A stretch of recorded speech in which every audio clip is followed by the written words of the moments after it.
Good. Well, welcome everyone to Old Tom Gin.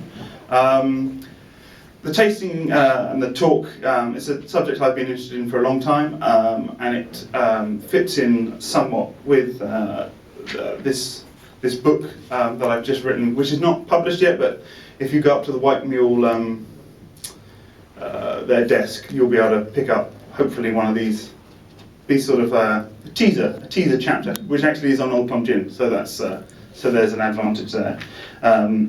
So I'll just get started. We might have a few latecomers, but hopefully they'll just slip in nonchalant, hopefully. Anyway, so we've got a variety of things to taste today, and we'll cover some of the history and things like that. So as a brief introduction, Old Tom was a sort of 18th, 19th, even to an extent early 20th century style of gin, but it started in it's uncertain exactly when it started, but it's around about the 18th, 19th century, something like that. But after 1960 it was lost. The last commercially produced and widely available gin, Old Tom Gin, was discontinued, but then it was brought back into the 21st century. In a nutshell, what Old Tom was for was to make a poor quality spirit taste better. I mean, that was essentially what it was for. And there was three main ways that was done. One was to add some botanical intensity to it, to add more botanical flavours, which in some respects is kind of part of what gin's about anyway. One is the sweetening, which I'm sure most of you have heard of before, and the other is some interaction with wood. But as I said, the main concept was it was all about inferior quality alcohol, making it more palatable. So your first spirit that we've got is actually it's based on Potter's Distilled London Dry Gin, which is a very reasonable $8. So that gives you a little idea.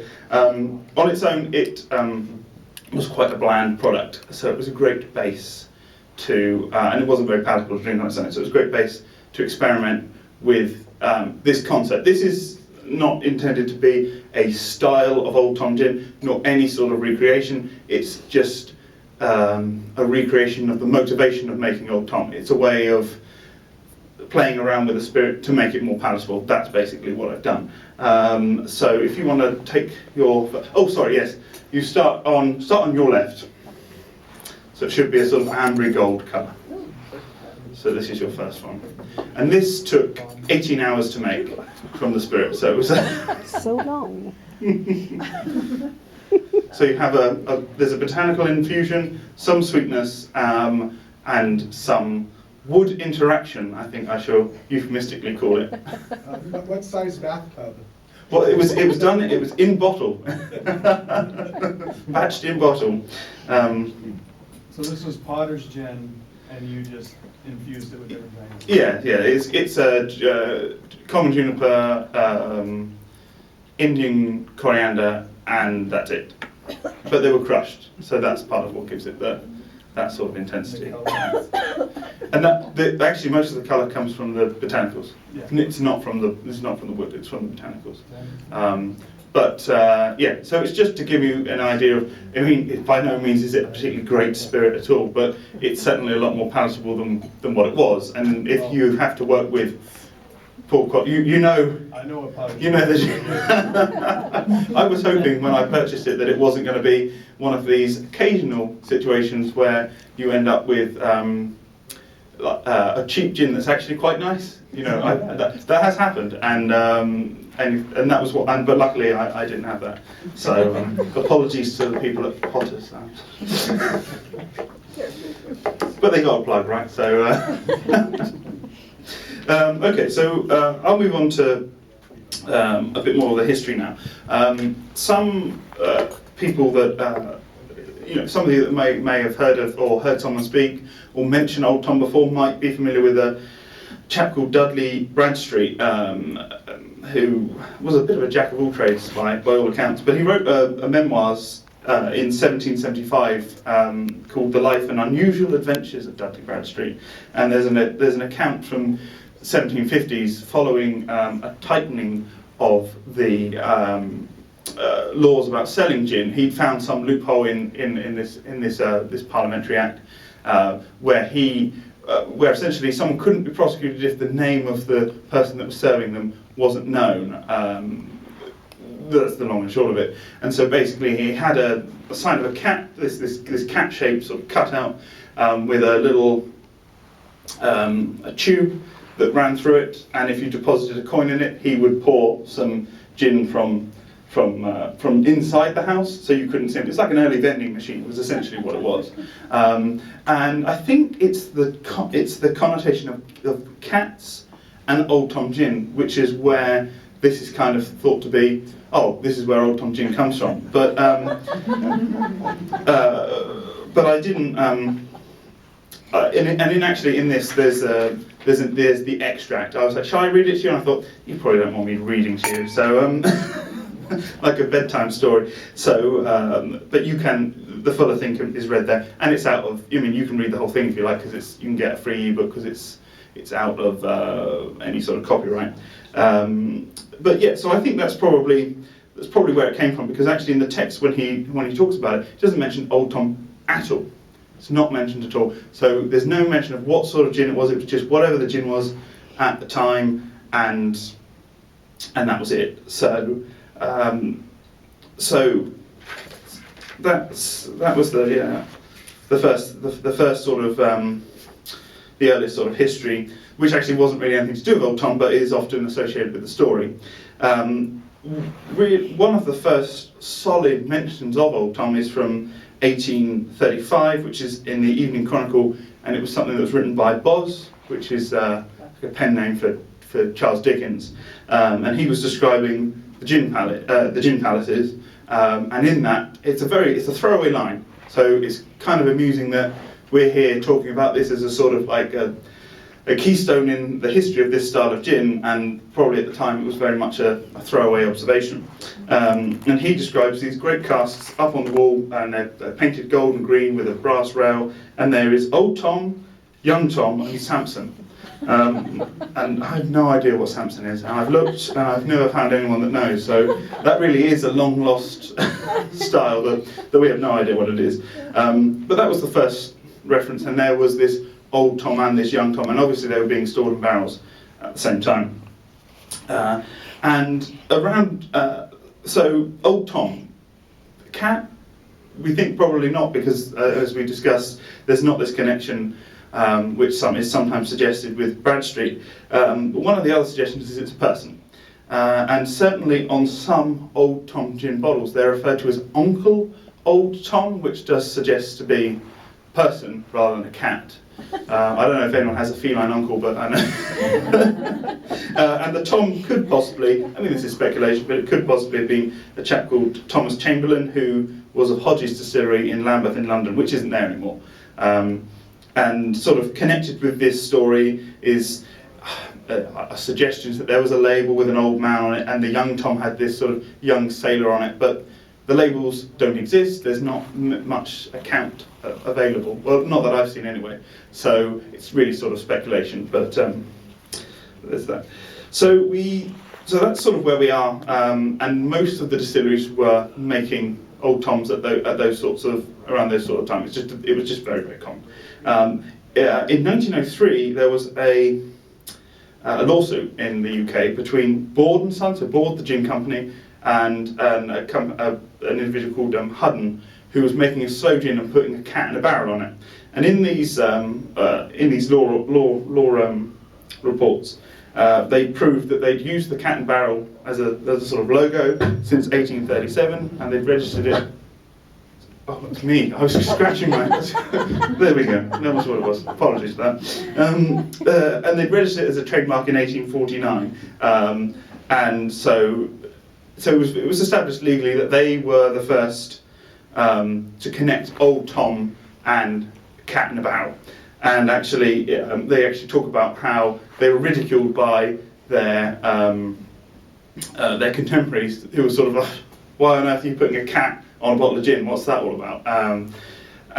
The suggestion, again, it's only a suggestion as to where that came from, was that there was at some point some cat fell into a vat. It was a legend that a cat had fallen into a vat at their distillery, and that was one of the suggestions in this report as to why it was. But it also states that the origins of Old Tom are, and I quote, lost to obscurity. So, I mean, I would think, given that at that time, so that's like, 100 years ago, there would still have been some people that would have, like some old people that were old then, that had worked with, that would have been like a young lad working with someone who would have remembered when Old Tom Gin sort of started coming around. So I think if like after 2 generations it disappeared, we might find out, but I think it's probably difficult that we would find out now. And also in the same report, it refers that it is a sweetened gin. It does describe it as a sweetened gin and not and nothing else. There is, as a small side note, in the 1910 Encyclopedia Britannica, yeah, I know we're getting a bit obscure, but yes, they state that this law proceedings say that it's an unsweetened gin, but it's just a misquote. Because I've looked at the law reports and looked at it all, and it's not. It does say that it's certainly a sweetened gin. So that little aspect of it, it doesn't say how it's sweetened, but it does say it's a sweetened gin. So, actually, let's taste something else because I've been talking for a while. So, we'll move on to this. This is the second one. It was the first Old Tom gin that I tried since since Old Tom came back in the 21st century. And this is by Hayman's. It's a botanically intense gin, but also sweeten it with a little bit of sugar as well. Not aged or anything. It's just a grain neutral spirit as base. So that's their base. This is their bottle as well. So I mean, you can come and look at it afterwards. They've also put a cat on the bottle. Old habits die hard. The Hayman's family are descended from James Burrough, who was the creator of Beefeater. So they're an established family there. So this was the first one I tried. It was 2008. I think Ransom as well also came out in 2008, which is a different style, which we will also be tasting. But this is as well.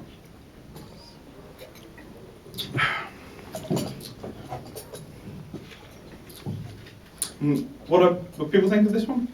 I don't like it. Very Too sweet. Yes. Very sweet. Oh, it's good. It's good. It's very sweet.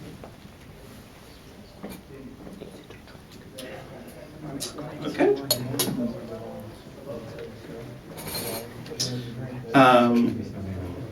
Yes. Okay. So we're in 19th century London, and I'm not going to put like a Sherlock Holmes hat or anything, but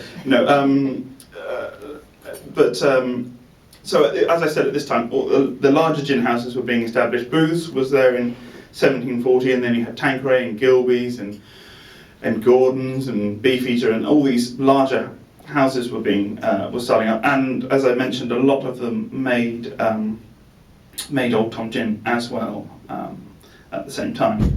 And Tanqueray did a sweetened and unsweetened gin. That was something else that they did. So I've seen there are actual labels where they say Tanqueray unsweetened and sweetened. And with the invention of the column still, the quality of alcohol was improving, and so the need to have these sorts of adjustments was becoming less and less and less as the quality. I mean, the quality is always improving, and the quality of alcohol today is much better than it was in the 70s. So that, plus a change in taste and things like that, started to mark the decline of Old Tom gin. But this is, as you can see, Beefeater did at one time make an Old Tom gin, which got there. This is one of their labels, and it won won gold at the International Exhibition in London in 1873. But they don't put that on their label anymore, so I'm not quite sure why.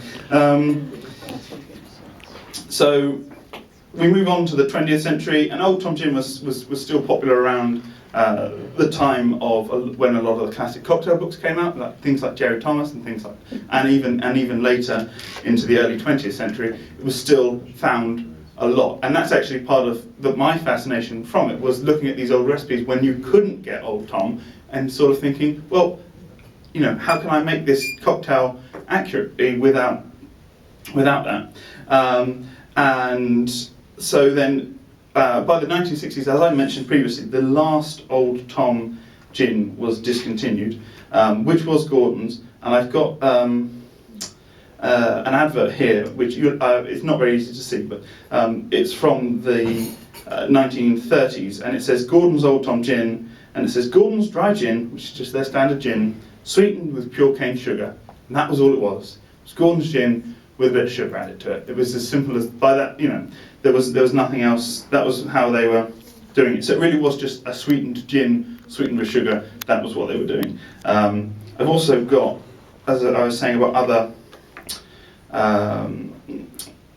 other brands that are making it. This is an advert from Booth's Gin, and we've got here the House of Lords gin, the Old Tom gin, and the High and Dry. So the House of Lords was a mature gin, an aged gin.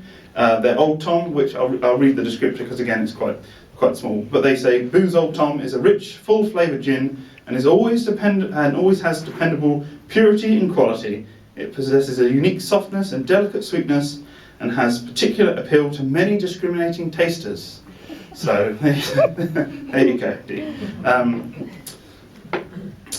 So once Gordon's was discontinued, as I said, things like the Martinez and the Old Tom, you couldn't really get a proper version of that.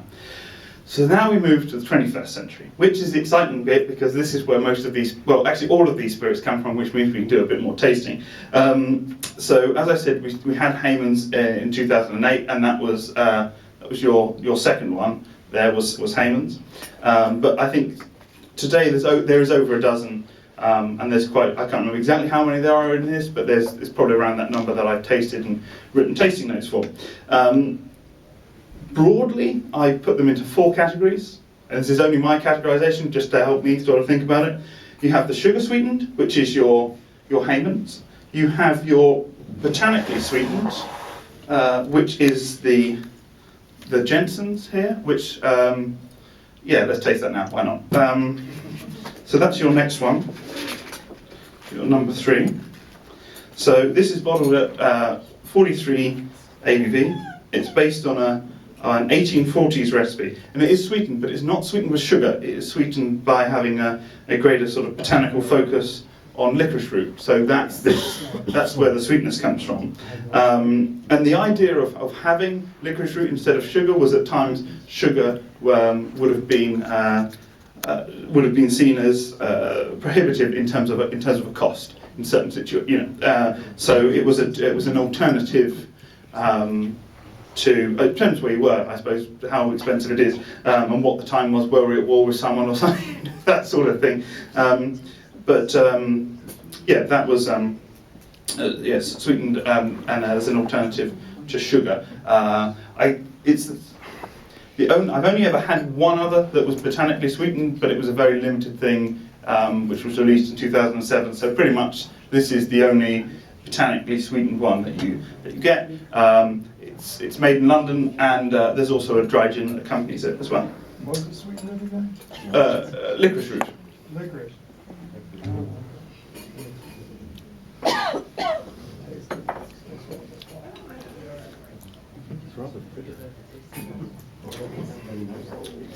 And then, so that was your first 2, and then the third version is some. The third one is what I would call like an American Old Tom, which is kind of has some Geneva element to it, but also there's the aged aspect to it, and it's a very. I actually don't know any gins that have that style that are not made in the US. It's a very common US thing. Things like Ransom are in that category, and some of the other ones that we're tasting today. And the 4th style is what I would call Old Tom gin in name only, of which there's Wray and Nephews, and actually, funnily enough, Boards. If you have Boards today, it's just a dry gin. It's not has no Old Tom aspects to it at all. I think I spoke to the distiller, well, the production manager, and he was like, "What's Old Tom?" So it was pretty clear that they actually did used to make a sort of a golden gin that had some sweetness in it, and so I think that probably would have been more like an Old Tom, but they don't make that anymore. So they're 2 that say Old Tom on the bottle, but they are not Old Tom, and the Rare Nephews is made by the rum company. So they're just dry gins. Right. So we shall move on to. Has anyone got any particular questions at this point before we sort of move into the tasting proper? Any particular? Do you promise me there's not weed in number 3? Yes. For 3. Smells like that. You mentioned licorice as the botanical that's used. Is that the only botanical that would be used to sweeten that stuff? There are some spices that can be used to add sweetness to gin, and also potentially if you use barley spirit, that would add some sweetness as well.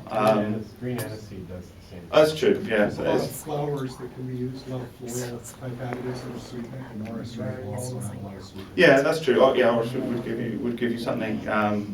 So yeah, there's a bit. Yeah, because I mean, if you taste orange root, it's relatively sweet. If you taste the powder stuff, it's If you distill just orris root, it comes out like violet liqueur. yeah. It's very floral and extremely sweet.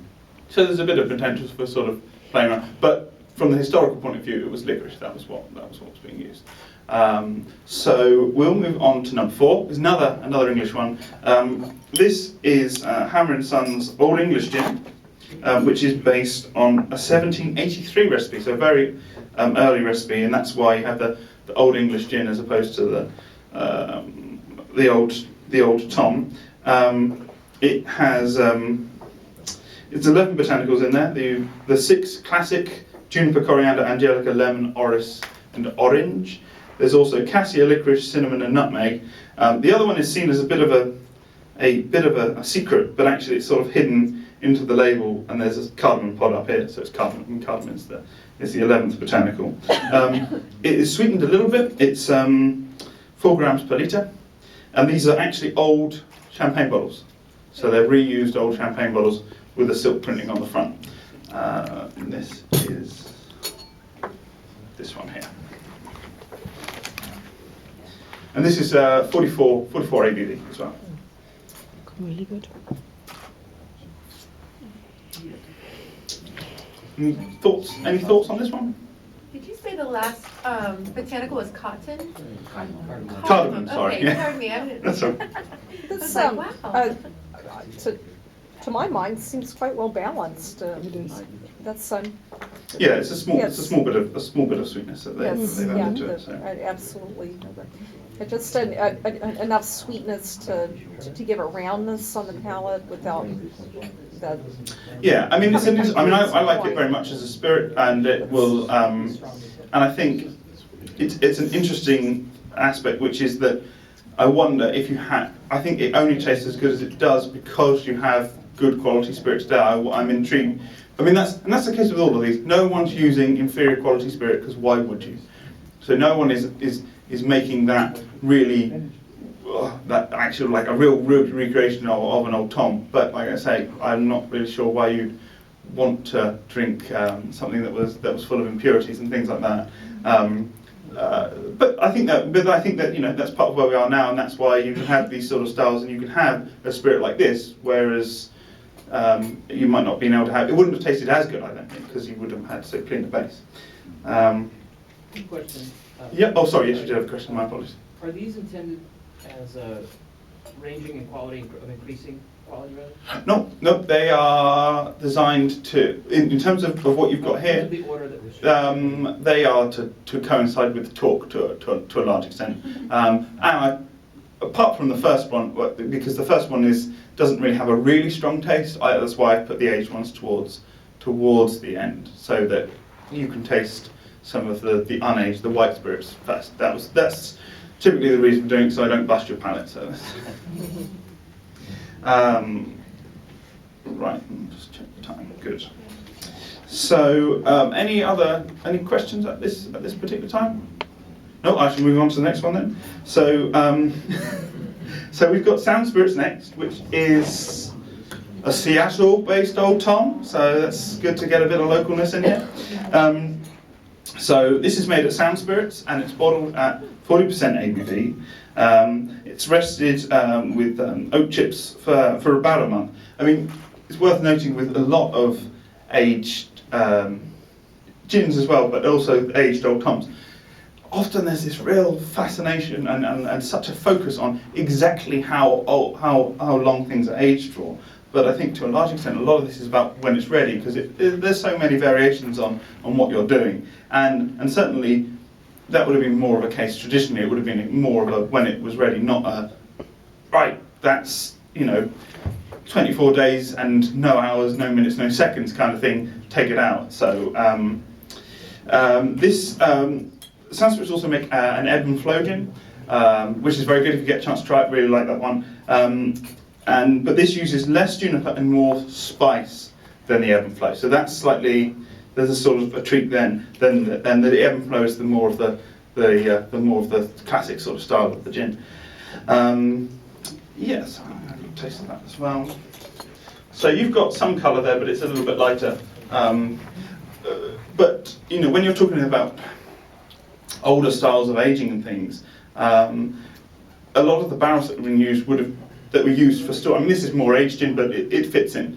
A lot of barrels that would have been used would have been used quite often, and they would have had all sorts of things kept in them beforehand, and so there wasn't such a focus on the quality. I mean, we're talking like 200 years ago, but there wasn't such a focus on the quality as there was today. So you could have had like port in there beforehand, or sherry, or whatever. If you're unlucky, you might have had like olive oil or something in there. So it could have been a bit grim. And they were quite large, and they wouldn't have been like recharred and stuff because they were containers. They were not there to impart flavour. So that's why, I mean, looking at on that advert for the booze aged gin, their matured gin, it's aged for supposedly years. But if you look at an old bottle, it would never have had much colour. It's still very, very, it was still quite. I mean, it was this sort of colour, if not a little bit paler. And it was just the fact that the barrels were, they were old mint. Yep. You mentioned it before, but I was just going to say the half malted barley base on this is definitely something that comes to me compared to usual. Yeah. Oh, yeah. Yeah. That's and actually, I was speaking to a distiller in the UK, and he said that possibly one of the ways of, I was saying about the base, one of a sort of a compromise, actually, because you're still going to have the quality, but to get some of those other sort of characters and flavours in there would be to use something like a malted barley base, something taken from one of the Scotch distilleries or something like that, something that was that had a malted barley base to add that element of character. I mean, it's still going to be a clean spirit, but it's another way of adding character. So yeah, thanks for that. That's a very good point.